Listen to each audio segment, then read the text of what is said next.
Բարեկցես Հայաստան ցայնասպյուրի հadoop հաղորդումը այսօր հրավիրած է Հայկ Խանոմյան մի քանի կարևոր նյութերու մասին զրուցելու։ Բարեկցես պարոն Խանոմյան։ Բարև Շնորհակալություն։ Այո, ես շնորհակալ եմ ձեր այս հրավերը ընդունելու համար։ Գուզեի նախ ձեզ ներկայացնել, գիտեմ որ շատեր ծանոթ են ձեզի, բայց համենայնդեպս դուք եղած եք անցյալին եղած եք Արցախի խորհրդարանի պատգամավոր, եղած եք շրջան պատերազմեն յետք Արցախի ենթագարություններու նախարար, ինչ որ նշանակե որ դուք Արցախի խնդիրները, այսինքն թե հին թե այսօրվա խնդիրները գիտեք եւ քաչածանոթ եք այս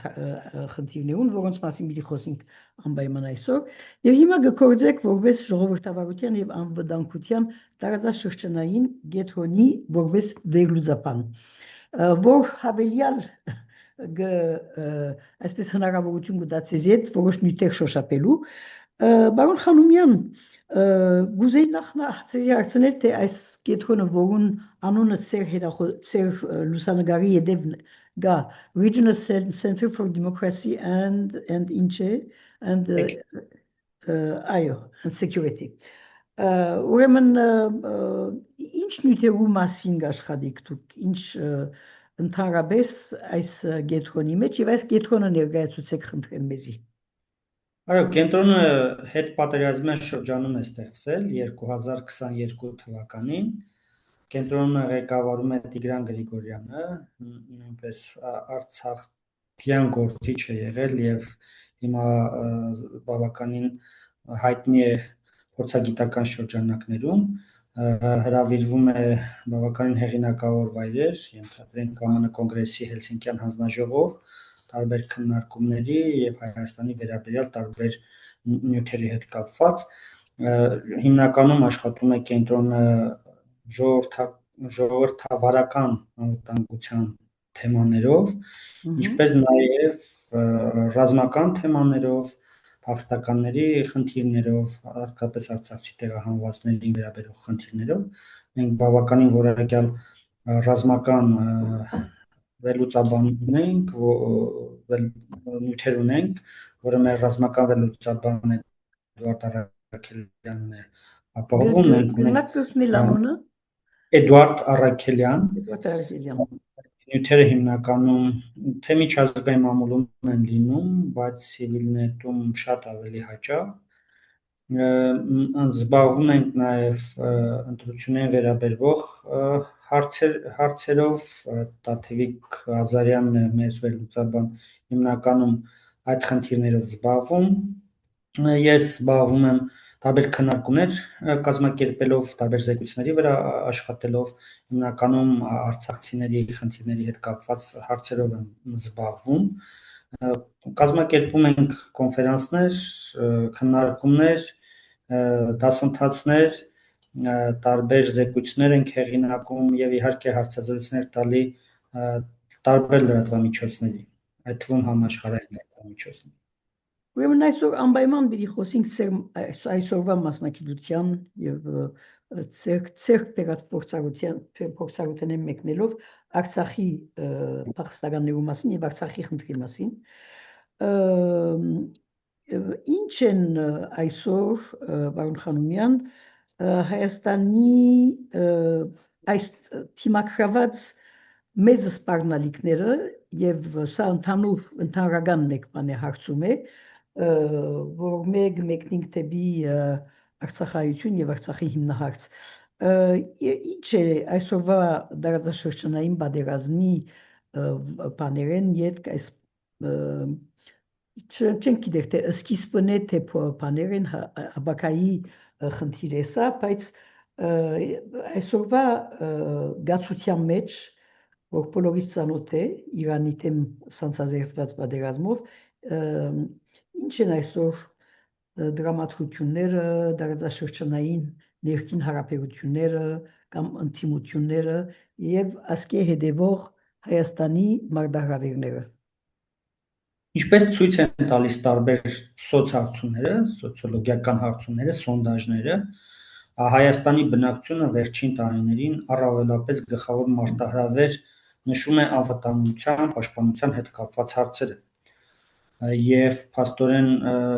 թեև նշում են, որ որոշակի քանակ վստահում են բանակին, այնուամենայնիվ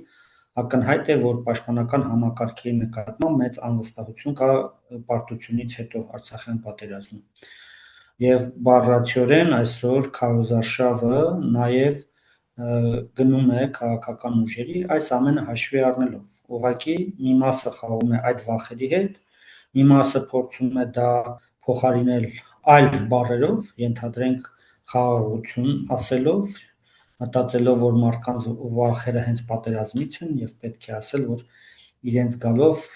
խաղաղություն է լինելու կամ իրենց չգալով պատերազմ է լինելով եւ փորձում են խաղալ այս վախերի հետ։ Եվ սա լրջագույն խնդիրն է։ Եվ երբ որ նայում ենք մի քանի կետեր այդ նույն սոնդաժների, տեսնում ենք, որ իրար փոխկապակցված կետեր են։ Անվտանգություն, բանակի ռեֆորմներ, խաղաղության բացակայություն,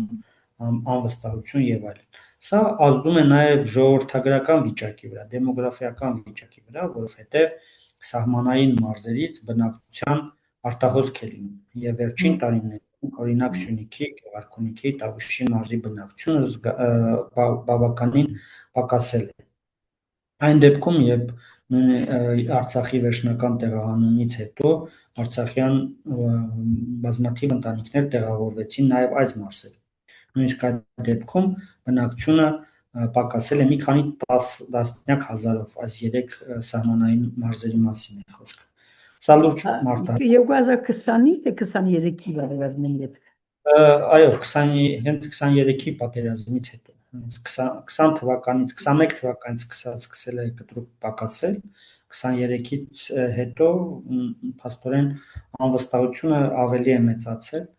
եւ մենք տեսնում ենք պետական վիճակագրության տված տվյալները գրեթե 50,000-ով Տավուշում, Սյունիքում եւ Գեղարքունիքում բնակչությունը ընդհանուր պակասել է այդ 3 մարզերում։ Պետք է ասել, որ այս 3 մարզերի բնակչությունը 400,000-ի շրջանակում է ընդհանուր եւ 400,000-ի էլ չի հասնում եւ բնականաբար 50,000-ով պակասելը լուրջ խնդիր է, լուրջ թիվ է։ Իսկ միջանկյալ հարցում այս ուղղությամբ Հայաստանի իշխանությունները վերաբերմունք կցուցաբերեն, այսինքն հետաքրքրություն կամ մտահոգություն կցուցաբերեն կամ ծրագիրներու գտիմեն այս բանի համար, այս խնդրի համար։ Կառավարությունը որոշակի ծրագրեր ունի, սահմանամերձ բնակավայրերի հետ կապված որոշակի արտոնություններ կան տնտեսական ծրագրերի առումով, նաև բնակարանաշինության մի արտոնյալ ծրագիր է գոյություն ունի, որ 16 միլիոն դրամ, մոտավորապես 30-40 հազար եվրոյի կարգի գումար են տրամադրում պետությունը տուն կառուցելու համար։ Որոշակի աշխուժություն է սահմանամերձ բնակավայրերում այդ առումով շինարարության առումով կա, բայց ես կարծում եմ, որ դա զուտ քանակական ցուցանիշ է, ոչ որակական։ Ուղղակի մարդիկ օգտագործում են այդ առիթը որոշակի անշարժ գույք ստեղծելու համար, բայց այնուամենայնիվ որոշակի տնտեսական ակտիվություն բերել է։ Այնուամենայնիվ այս մարզերը Սյունիքից բացի, Գեղարքունիքը եւ Տավուշը մնում են նաեւ ամենաաղքատ մարզերի մեջ, որտեղ բնակչության այսինքն աշխատողների ուղիղ կեսը 50%-ը եւ մի քիչ ավելին բյուջետային աշխատողներ են, այսինքն գումարներ են ստանում պետական բյուջեից կամ համայնքային բյուջեից, այսինքն վարչական աշխատողներ են, ուսուցիչներ են, ոստիկաններ են, ծառայողներ են եւ այդպես շարունակ։ Սյունիքում շնորհիվ հանքարդյունաբերության նաեւ մասնավոր ոլորտը որոշակի զարգացած է եւ համեմատաբար բարձր աշխատավարձեր կան։ Ի տարբերություն ենթադրենք նույն Տավուշի եւ Գեղարքունիքի, որտեղ աշխատավարձերը մասնավոր ոլորտում ունեն բավականին ցածր։ Հետևաբար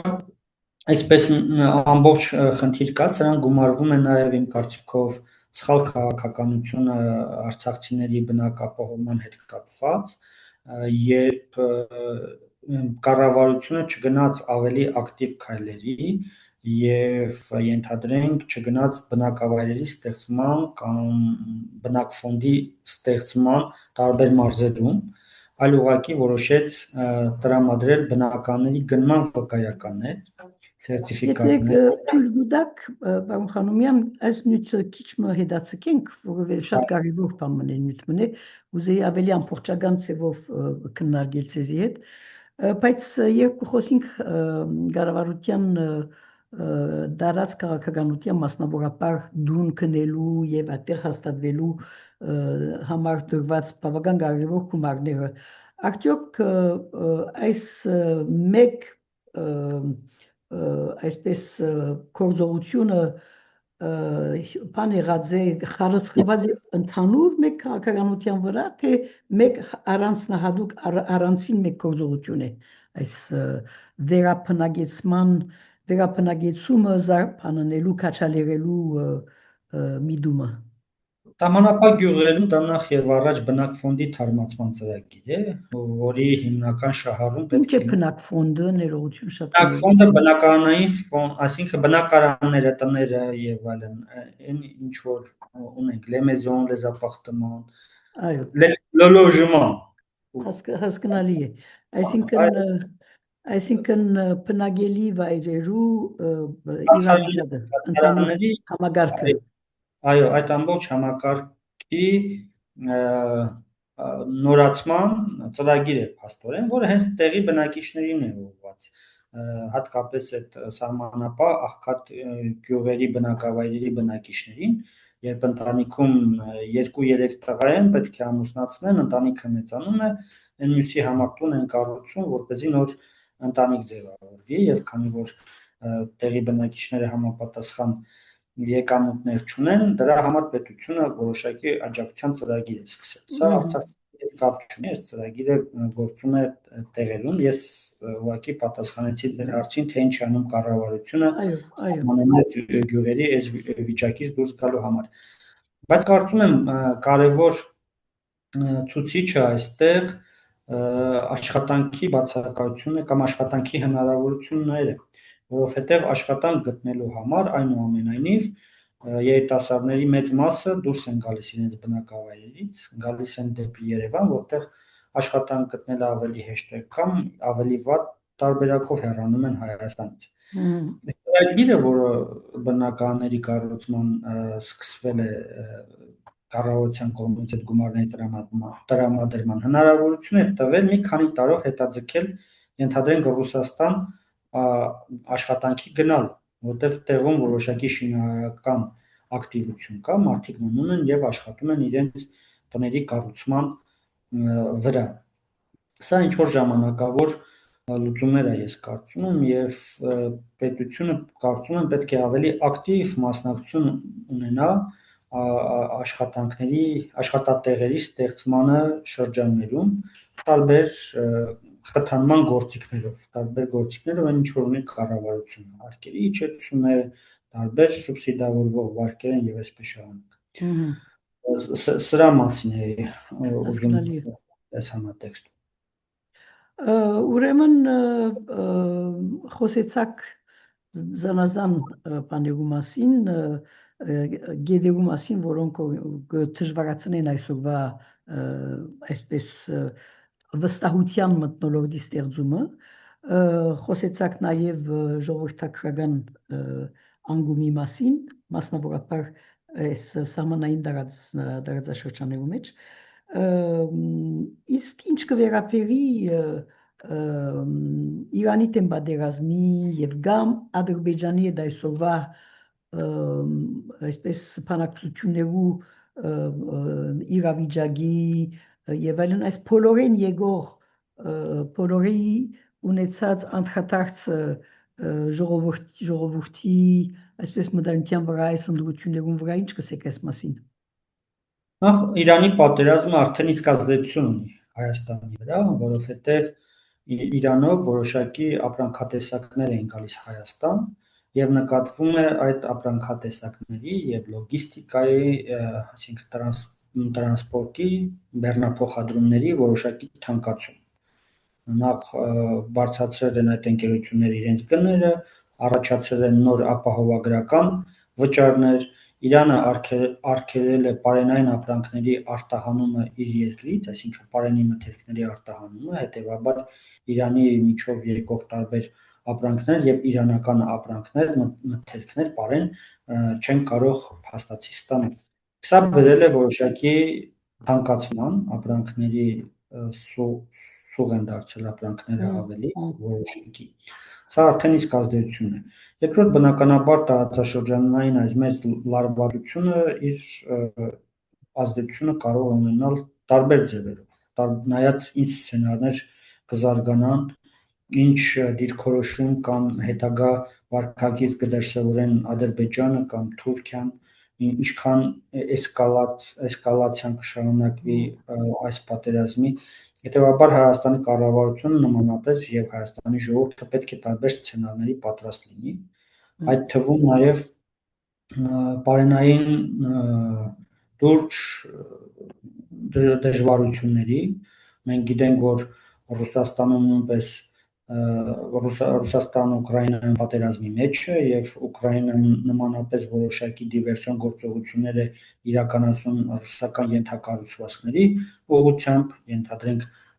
եթե մի օր խնդիր լինի Նովորոսիսկ նավահանգստի հետ կապված, ապա մեր բեռների մի մասն էլ այդ տեղով են գալիս Վրաստան եւ ապա Հայաստան, եւ կունենա մեզ մի հատ փոքրիկ Լարսի ճանապարհ, որը տարվա մի քանի ամիսներին ուղղակի փակ է լինում ձյան, հեղեղների եւ այլնի պատճառով։ Այսինքն բավականին կարող է դժվարանալ Հայաստանի պարենային ապահովությունը եւ կարող է Հայաստանը հայտնվել այն վիճակում, ինչ վիճակում, որ հայտնվել էր Արցախը բլոկադայի ընթացքում։ Սրանք լուրջ մարտահրավերներ են, որոնք առիթ են տալիս կրկին մտածելու Հայաստանի պարենային անվտանգության վերաբերյալ, իսկ Հայաստանի պարենային անվտանգության մակարդակը բավականին ցածր է եւ նույնիսկ կառավարության պաշտոնական փաստաթղթերում պարենային անվտանգությանը վերաբերվող ռազմավարություններում դրա մասին խոսվում է եւ այն նպատակները, որոնք դրվել են այններ հետո նույնիսկ կեսը չի ապահովում պարենային անվտանգության։ Սա առիթ է, որպեսզի կառավարությունը ավելի լրջորեն նայի այս խնդիրներին եւ լուրջ գումարներ դնի այս ուղղությամբ աշխատելու, որը նաև հնարավորություն կտա տեղական արտադրություններին զարգանալ եւ տեղական գյուղատնտեսական ձեռնարկություններին զարգանալ։ Հետևաբար Իրանի հետ կապված իրավիճակը շատ ավելի լայն է, քան կարող է թվալ փոքր հայացք նետելով։ Պլյուս մենք ունենք այս ամենին ավելացնենք, որ մենք ունենք գազամուղ Իրանից եկող Հարցը բիդիդայի գազամուղի վիճակը ինչ է։ Գազամուղը աշխատում է եւ գազի փոխարեն մենք տալիս ենք էլեկտրաէներգիա Իրանին, այսինքն բարտեր է դա, ճարկ գազի, բայց երբ որ Տրամպը սպառնում է հարվածել Իրանի էներգետիկ հզորություններին, սա կարող է որոշակի խնդիրներ ստեղծել նաև Հայաստանի էներգետիկ համակարգի համար, որովհետև Հայաստանի էներգետիկ համակարգը միացած է Իրանի էներգետիկ համակարգին, այսինքն մենք հավասարակշռում ենք մեր էներգետիկ համակարգը Իրանի համակարգին միացված լինելով։ Սա մասնագիտական տերմիններ կան, ես չեմ ուզում օգտագործեմ, բայց կարևոր է էներգետիկ համակարգի արդյունավետության համար եւ Իրանում այդ համակարգի խնդիրներ ունենալը կարող է լուրջ խնդիրների բերել նաև Հայաստանի էներգետիկ համակարգում, նույնիսկ այնպիսի խնդիրների, որ ստիպված լինենք հովհարային անջատումների գնալ, այսինքն անընդհատ էլեկտրաէներգիա չունենալ։ Այսպիսի խնդիրներ կան, որ այս առիթով ուզեի նաև հարցնել ձեզի թե արդյոք կմտածեք, որ Իրանի հետ էներգետիկ այս ուժանյութային դակնաբը եթե խորանա, արդյոք Թուրքիո հետ այդ փորձեր, որ բադահին այսօր սահմանը փանալու եւ այլնի, այդ բաները, այդ փորձերը ավելի ստիպողական բնույթ պիտի ստանան արդյոք Հայաստանի մեջ։ Այդ դեպքում ավելի կթանկանա Թուրքիայի եւ Ադրբեջանի կողմից սահմանը բացելու գինը եւ բնականաբար իրենց առավելություն կտա այդ առումով, բայց նմանապես Նախիջևանի հայտնվելը ավելի տվյալ վիճակում Իրանի ճանապարհի չգործելու դեպքում կարող է բարձրացնել Հայաստանի տարանցիկ նշանակությունը Ադրբեջանի համար Նախիջևանի հետ կապվելու առումով, հետևաբար տարբեր սցենարներ գոյություն ունեն եւ տարբեր այստեղ պետք է լինել ավելի ճկուն, ավելի օպերատիվ աշխատել, մշտական ու լարված աշխատանք է պահանջում։ Ընդ որում, եթե վատ սցենարները գոյություն ունենան, մենք կարող ենք նաև ականատես լինել Իրանից բազմաթիվ ներգաղթյալների, միգրանտների դեպի Հայաստան հոսքին Այդ երևույթին այսօր թափված է այդ բանը, այդ քարտը։ Այս փոքր Լսվի որ Իրան արկիլած է իր ժողովրդին եղեն դուրս գալ։ Համենայնիվ Հայաստան շատ փոքր քանակներ են, օրական միգուցե մի քանի 100 հոգի, մեծ ծավալներ չեն, եւ այսինքն սովորական ուղևորաշրջանառությունից շատ չի տարբերվում թվերը, մի քիչ ավելի, բայց այնուամենայնիվ ցանկացած պարագայում պետք է պատրաստ լինենք ընդունելու տասնյակ հազարավոր մարդկանց, հատկապես մեր հայրենակիցներին, ովքեր եթե ցանկանան իհարկե տեղափոխվել Հայաստան։ Սա Հայաստանի խնդիրն է, որովհետև մենք տարածաշրջանը եռում է եւ եռում է բավականին վաղուց 2000-ականների սկզբներից, 2003-ից երբ Իրաքում սկսվեց իրավիճակը բարդանալ, հետո 10-ական թվականներին Սիրիայում, Լիբանանում եւ այլն, եւ մենք ունենք այս բարդ տարածաշրջանում բազմահազար հայություն եւ Հայաստանը պետք է ունենա սոցիալական բնակարանային ֆոնդ, սոցիալական բնակարաններ, որպեսզի կարողանա միանգամից տեղավորել տասնյակ հազարավոր մարդկանց։ Սա կարևոր է Հայաստան պետության համար։ 90-ական թվականների սկզբին, 80-ականների վերջին, երբ որ տարբեր հեղափոխություններ, ջարդեր եւ այլն եղան Խորհրդային Միությունում, Ադրբեջանում, Միջին Ասիայում եւ հազարավոր, 100,000, տասնյակ հազարավոր հայեր եկան Հայաստան, այդ մարդկանց մի մասին տեղավորեցինք խորհրդային տարիներին ստեղծված հանրակացարաններում։ Դրանք համալսարաններին էին պատկանում, գործարաններին, շրջաններին, համայնքներին։ Այդ ֆոնդը այսօր, այդ կացարանների քանակը այսօր սպառված Հայաստանում այդ տիպի կացարանների քանակը մի քանի 100 է հաշվում, ոչ ավելի։ Սա նույնպես լրջագույն խնդիր է, որը Հայաստանը հնարավորինս արագ պետք է լուծի, եւ սա երևի բոլոր կառավարությունների մեծ թերությունն է, որ ունենալով նման սփյուռք այսքան վտանգված տարածաշրջանում չի մտածել այս ուղղությամբ քայլեր ձեռնարկելու մասին։ Սփյուռքի հետ հանդեպ վերաբերմունքը դարավին դարբեր բաներ ունի, դարբեր շերտեր ունի, որի մասին ուրիշ առիթով կխոսենք։ Բարոն Խանոմյան, այս բոլորը ինչպես կստե նախընտրական պայքարի եւ նախընտրական այս միջավայրի վրա։ Ես կարծում եմ, որ քաղաքական միջավայրը Հայաստանում բավականին բևեռացված է եւ c'est très polarisé։ Հասկանալի է։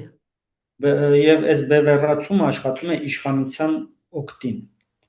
Ես կարծում եմ, որ քաղաքական բևեռացումը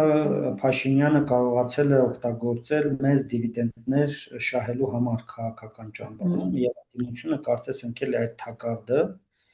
եւ միգուցե նախորդ տարիները պետք է օգտագործեին այդ բևեռացումը թույլատնելու համար։ Նոր ընդդիմությունը, որ Սամվել Կարապետյանի շուրջ է հավաքված, ամենախոշոր ուժը ըստ սոցիոլոգիական հարցումների իրենք են, սկզբից փորձեց տարբեր այլ օրակարգ առաջ քաշել, ավելի տնտեսական, աշխատատեղեր,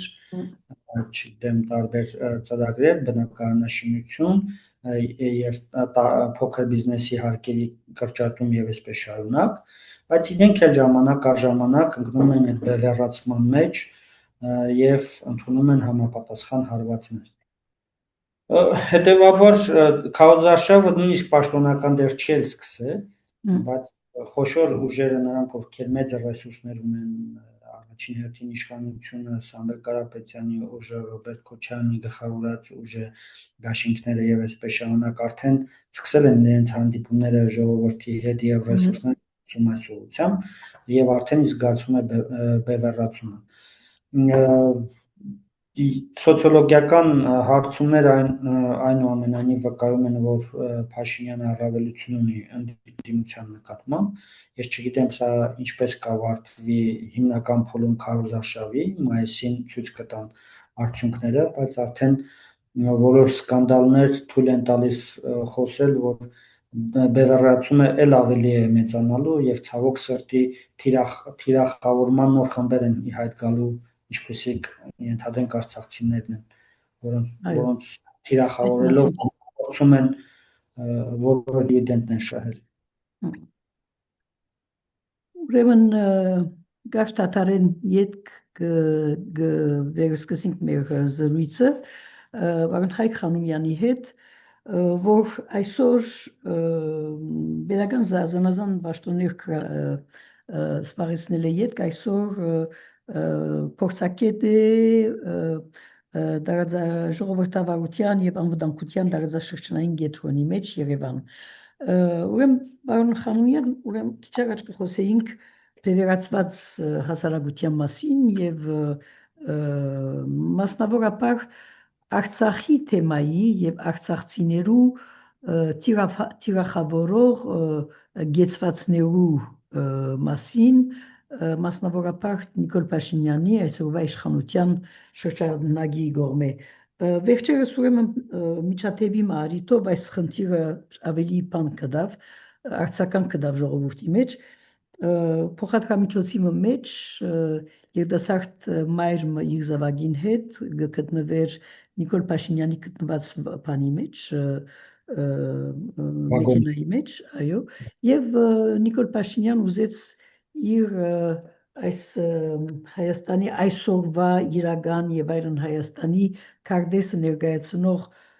բամը նվիրել դիկնոջ եւ գինը մերժեց եւ ըստ երևույթին գինը արցախցի գինն էր, որ խոսեցավ Արցախի մասին եւ ադոր հետևեցավ Նիկոլ Փաշինյանի հարձակումը այս կնոջ վրա, ասելով որ դուք բոլորդ փախած եղած եք, մենք ծեր Ավգուստի համար, Արցախի համար միլիոններ դրամատրած ենք եւ այդ միլիոնները դրամատրված են Հայաստանի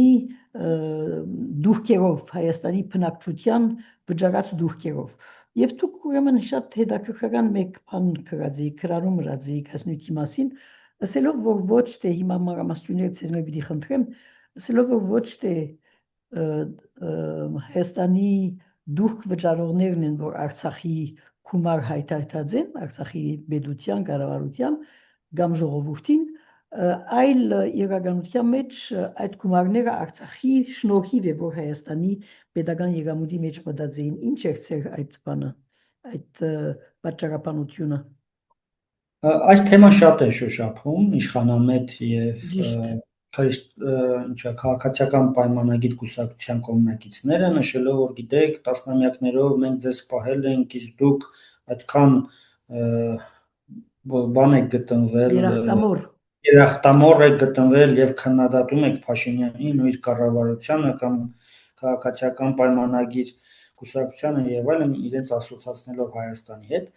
սա վատագույն երազում էլ միգուցե մի քանի տարի առաջ չէին կարող տեսնել, թե ինչպես են Արցախը մարդիկ դիտում ընդամենը փողի տեսանկյունից, ընդամենը ինչ որ դրամական հատկացման տեսանկյունից։ Սա ցավալի փաստ է, բայց այնուամենայնիվ ես ուզում եմ մի փոքրիկ պատմական էքսկուրս անել այս առումով։ Մինչև 97 թվականը Արցախը եւ Հայաստանը ունեին մաքսային սահման։ Դուան կար մեջտեղը եւ այդ բոլոր ապրանքները մաքսազերծում են առանձին հարկային համակարգերի։ Այնուհետև երբ Արցախի նախագահ Ռոբերտ Քոչարյանը տեղափոխվեց Հայաստան վարչապետի պաշտոնով, երկու կառավարությունները որոշեցին, որ մեկ հարկային համակարգ լինի, մաքսային սահման գոյություն չունենա Արցախի ու Հայաստանի միջև, եւ Հայաստանը ուղղակի հատկացնի իր բյուջեի 4.5%-ը Արցախին։ Այս ժամանակ Արցախի բնակչությունը Հայաստանի բնակչության 4.5%-ն է, այսօր մոտավորապես 5%-ի չափով։ Այսինքն ապրանքները, որոնք գալիս են Արցախ եւ սահմանին մաքսազերծում, տաքս դղուա դդուանը վերցնում էր Արցախը, այդ իրավունքը տվեց Հայաստանին եւ արդեն Արցախ մտնող այդ բոլոր ապրանքները եւ այլն գանձվում էին Հայաստանում։ 2010-ական թվականների վերջին մինչև պատերազմը 5 միլիարդ եվրոյի ապրանք էր գալիս Արցախ։ Մոտ դրանից գոյանում էր մոտ 80-90 միլիոն եվրո տաքս դրավալող աժուտեր։ Տաքս դրավալող աժուտ, ավելացված արժեքի հարկ, որը Հայաստանի բյուջեն էր մտնում այդ գումարը, որը հետագայում Հայաստանը փոխանցում էր Արցախին։ Սա է ամբողջ պատմությունը։ Ուրիշ բան չկար։ Մոտավորապես այդքան հարկ էր հավաքվում էր Արցախում եւ դրանից գոյանում էր Արցախի բյուջեն։ Այսինքն նախապատերազմյան շրջանում Արցախի բյուջեն մոտավորապես 200 միլիոն եվրոյի կարգի էր, շատ մեծ գումար չէ։ Այս է ամբողջ պատմությունը։ Հետևաբար, բայց դրա նշանակի բարձրացնելու համար, որ Հայաստանի բյուջեին Արցախը բյուջեի վրա չէ ծանրացած, այսինքն այո, Արցախի համար Հայաստանի դուրք վճարողները իրենց քրվանին դրամ չեն տված Արցախին։ Բոլորովին դրամ չեն տալի, միգուցե Արցախյան խնդիրը որ չլիներ, այդքան պաշտպանական ծախսեր չեն անի, բայց ես դա համոզված չեմ, որովհետև Ադրբեջանի ագրեսիվ հռետորաբանությունը այսօր է գոյություն ունի, ինքը չի բավարարվել Արցախով, ինքը խոսում է ինչ որ արևմտյան Ադրբեջանի մասին, նկատի ունենալով Հայաստանի տարածքը, միգուցե այն ժամանակ, եթե Արցախի կոնֆլիկտը չլիներ, լիներ Սյունիքի կոնֆլիկտ կամ չգիտեմ, Արարատի կոնֆլիկտ եւ այսպես շարունակ, ես վստահ չեմ, որ այդ ծախսերը չէին կանելու, եթե Արցախի հակամարտությունը չլիներ։ Այնուամենայնիվ, սա ամբողջովին կեղծ թեզ է, որը մտել է շատ մարդկանց ուղեղը։ Եբանության մեջ, այո։ Ինձ թվում է սկզբից, թե հիմնականում դրանք ֆեյքեր են եւ հիմնականում Ադրբեջանից ու Թուրքիայից ուղղորդվող, բայց երբ մոնիտորինգ արի սոցիալական ցանցերը, ես տեսնում եմ, որ բավականին հայաստանցիներ այդ ծուղակի մեջ մտել են եւ հիմնականում նայում ես աղքատ մարդիկ են, որոնք իրենց աղքատության պատճառը տեսնում են դրա մեջ,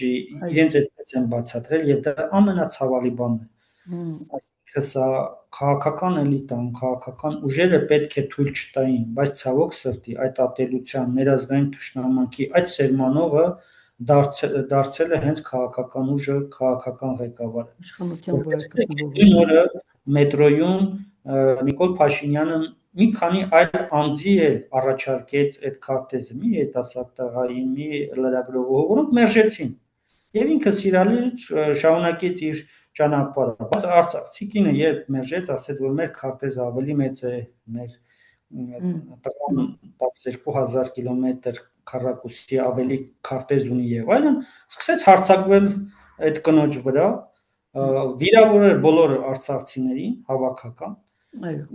Այդ կնոջ վրա անթույլատրելի ոճով խոսել, հոգեբանական ճնշում գործադրելով նաև իր անչափահաս երեխայի վրա։ Իհարկե վերջում ներողություն խնդրեց, բայց այդ ներողությունը զուգակցվեց իրենց կուսակցության լրատվամիջոցներով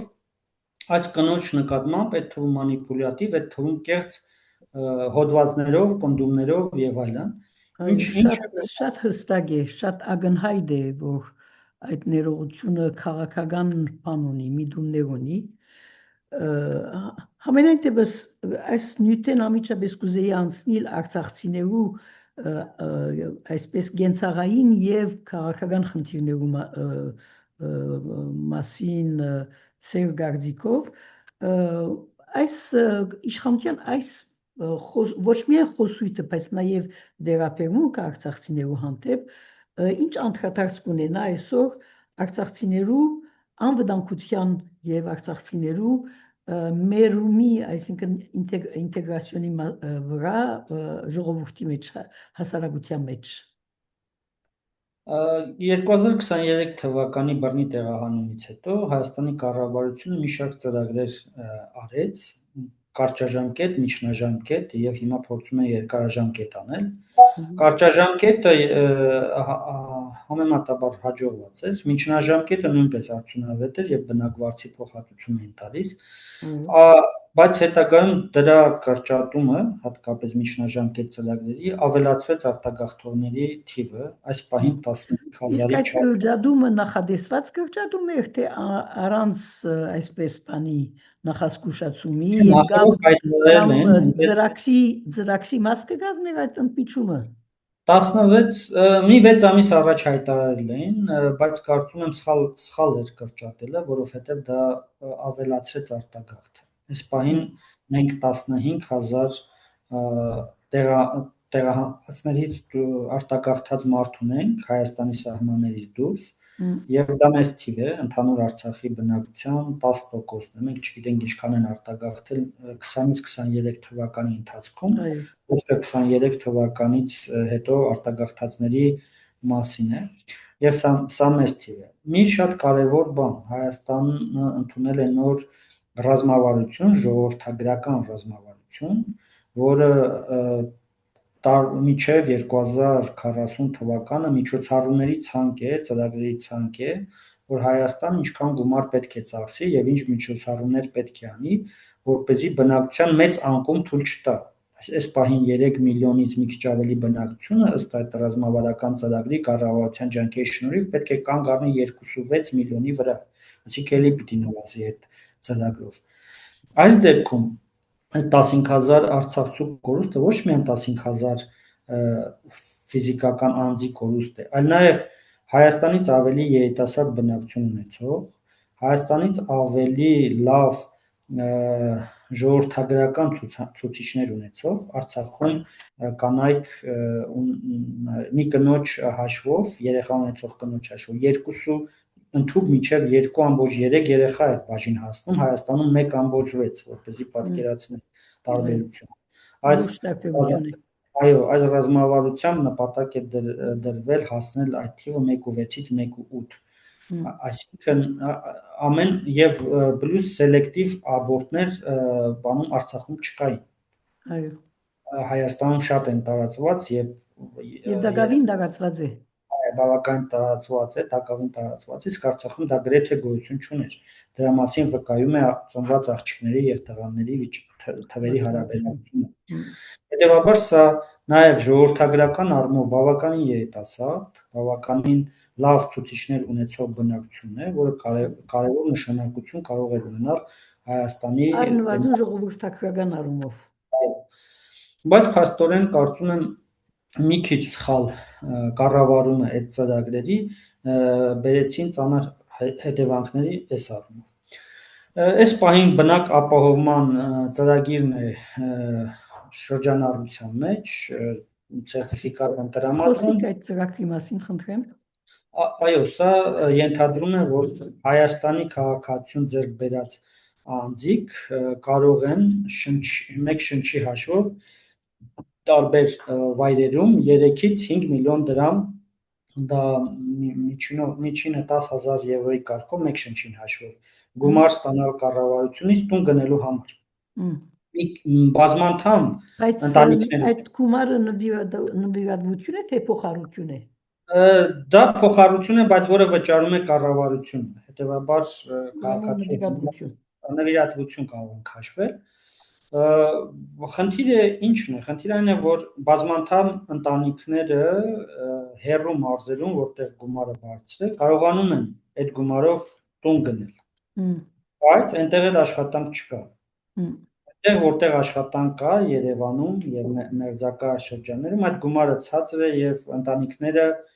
տուն գնելու համար պետք է լրացուցիչ գումարներ, փոխառություններ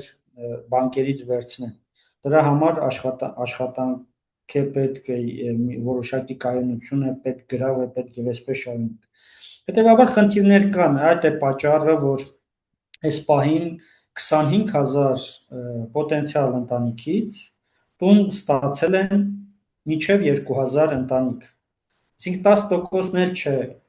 ստացել տուն, կարողացել տուն ձեռք բերել։ Սա լուրջ խնդիր է։ Բայց պարոն Խանոմյան, դուն ձեռք բերելու համար ուրեմն պետք է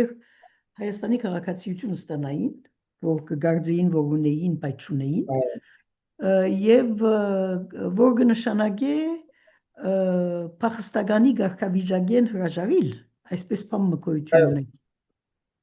Որ կնշանակե, որ որպես արցախցի այլևս գոյություն չունին այս մարդիկը։ Չէ, դա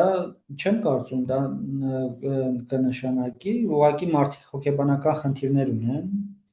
քաղաքացիություն ձեռք բերելու, այս վերջում բավականին ակտիվացել է քաղաքացիություն ձեռք բերելու գործընթացը, բավականին շատ են դիմումները, որովհետև մարդիկ ցանկանում են աշխատել, ծառայության մտնել եւ այլն այն տիպի պաշտոններում, որտեղ քաղաքացիություն է պահանջվում, մարդիկ ցանկանում են բնակարանային ծրագրից օգտվել եւ տարբեր առիթներով մեծացել է թիվը մարդկանց, ովքեր փորձում են քաղաքացիություն կամ այսպես ասեմ նոր անձնագիր ձեռք բերել, ընդհանուր այն աստիճան, որ անձնագրային բաժինները չեն հասցնում սահմանված ժամկետներում տրամադրել այդ անձնագրերը։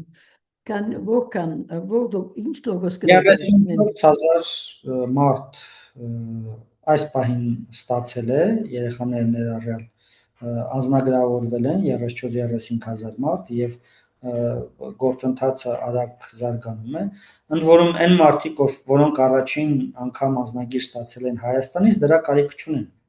Իրենց ավտոմատ է այդ ամեն ինչ տեղի ունենում, ինքնաբերաբար են վերականգնվում, այսպես ասած, Հայաստանի քաղաքացու առումով, կարող ենք այդպես եւս մի 20-25,000 մարդ գումարել, այսինքն ընդհանուր 150-ից եթե վերցնենք 0.70 կոդով անձնագիր ունեցողների, երևի 60,000-ը արդեն հայաստանյան անձնագիր ունի։ Okay. Ուրեմն այսօրվա իրավիճակով դուք կխոսեիք ուրեմն բնականարանային խնդիրների մասին եւ կորձի միաժամանակ իրենց ստացած կամ քնած բնակարանի տարածքներու վրա կորձ աշխատանք ստանալու, աշխատանք գտնելու խնդրով, ուրիշ ինչ խնդիրներ ունին այսօր արցախցիները Հայաստանի մեջ։ Հիմնական խնդիրները, որոնք մենք տարբեր քննարկումների ընթացքում հայտնաբերում ենք, բնականից հետո երկրորդ տեղում է աշխատանքային հարցերը։ 25,000 մարդ է մինչև այսօր աշխատանք գտել Հայաստանում, որ այս պահի դրությամբ աշխատանք է գտել, այսինքն 35,000 մարդ աշխատանքի տեղավորվել են, մի մասը դուրս է եկել, այսօրվա թիվը ֆիքսված 25,000 է, սա դեռ քիչ է, եւս այդքան մարդու աշխատանքային ռեսուրս կա, արցախցիների մասին է խոսքը, առնվազն այդքան մարդ եւս պետք է աշխատանք գտնի։ Սա մեկ խնդիր։ Երկրորդը բիզնեսների համար փոխառու միջոցների բացակայությունն է։ Այսինքն մարդիկ, որոնք ցանկանում են բիզնեսով զբաղվել, այնքան էլ մեծ հնարավորություն չունեն բանկերից, դրամատրներից փոխառություն վերցնելու, որովհետև չունեն գրավի առարկա, որովհետև չունեն եկամուտներ, շրջանառություն եւ այլն։ Ճիշտ է, Հայաստանի կառավարությունը այս մասին կառավարությունը չի գտնի երաշխիք տալ կամ այդպիսի ծրագիր չկա։ Մի փոքրիկ ծրագիր են սկսել, որը կապել են նրանց հետ, ովքեր բնակարաններ արդեն ստացել են եւ աշխատանք չունեն այդ մարդկանց հետ, որոշակի կրթական ծրագիր է բիզնեսի վերաբերյալ եւ փոքրիկ փոխառության տրամադրում։ Իրենք գնահատել են, որ 200 մարդ կարող է օգտվել այս ծրագրից, իմ գնահատականով այդ ծրագիրը բավականին խոցելի տեղեր ունի եւ նույնիսկ 100 հոգի, բավական սահմանափակումներ ունի, 100 հոգի չեն կարողանալու դրանից օգտվել։ Տեսնենք, կտեսնենք, բայց կարծում եմ դա նույնիսկ դրանով հանդերձ դա փոքր ծավալ է եւ շատ կարեւոր է, որ այլ դերակատարներ նմանապես միջազգային կազմակերպությունները, տարբեր բարեգործական ընկերություններ ուշադրություն դարձնեն հատկապես այս բաղադրիչին, աշխատանքի ստեղծում, փոքր Այսօրվա վիճակով, պարոն Խանոմյան, միջազգային գազագերբություններ են գումարներ չկան Հայաստանի դրամատրված այս խնդիրները լուծելու համար։ Մասնավորապես այսօր աշխատանքի խնդիր լուծելու համար։ Կան, դրանց ծավալը տարեկան, եթե չեմ սխալվում, մոտ $100 միլիոն կարգի է գնահատվում, եւ դրա մի մասը ուղղակի բյուջետային աջակցություն էր Հայաստանին այդ կարճաժամկետ ծրագրերի ֆինանսավորման համար, եւ բնակվարձի միջնաժամկետ ծրագրերի ֆինանսավորման եւ բնակվարձի փոխհատուցում էին տալիս։ Մեծ գումարներ չի, ես կարծում եմ, որ միջազգային հանրությունը, մասնավորապես համանախագահ երկրները, Ամերիկա, Միացյալ Նահանգները, Ֆրանսիան եւ Ռուսաստանը լուրջ բարոյական պարտավորություններ ունեն, որովհետեւ այս հակամարտության ամբողջ ընթացքի ժամանակ իրենց համանախագահ դեսպանները եկել են Ստեփանակերտ եւ Արցախի ժողովրդին ասել են, որ դեք ինչ հակամարտությունը ուժային լուծում չունի։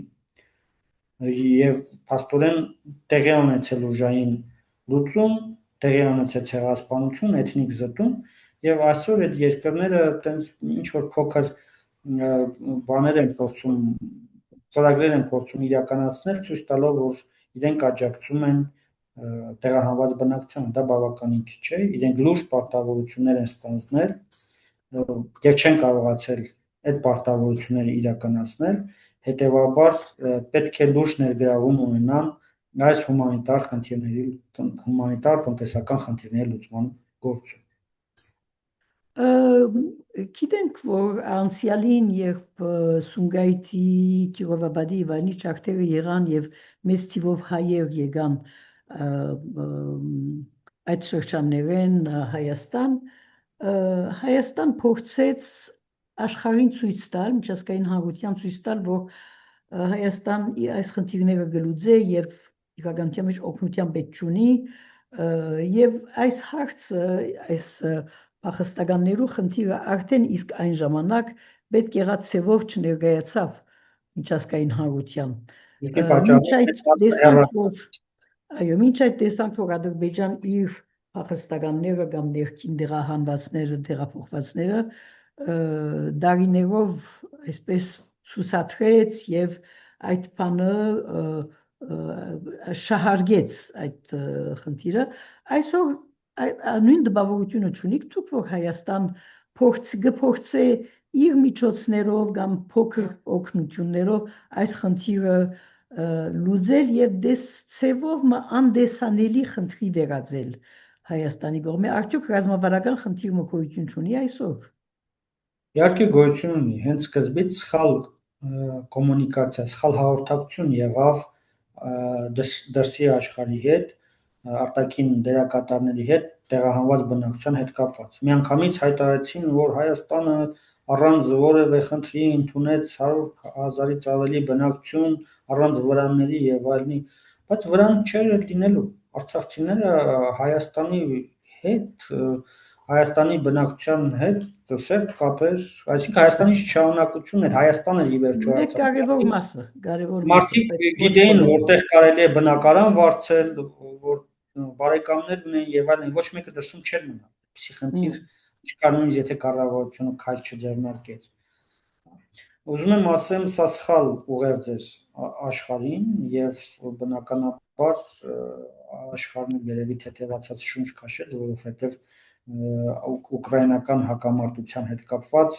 զգալի միջոցներ էին ներդնում, հատկապես դոնոր երկրների մասին է խոսքը, Ելամիցյան եւ ԱՄՆ-ի, եւ միգուցե Հայաստանից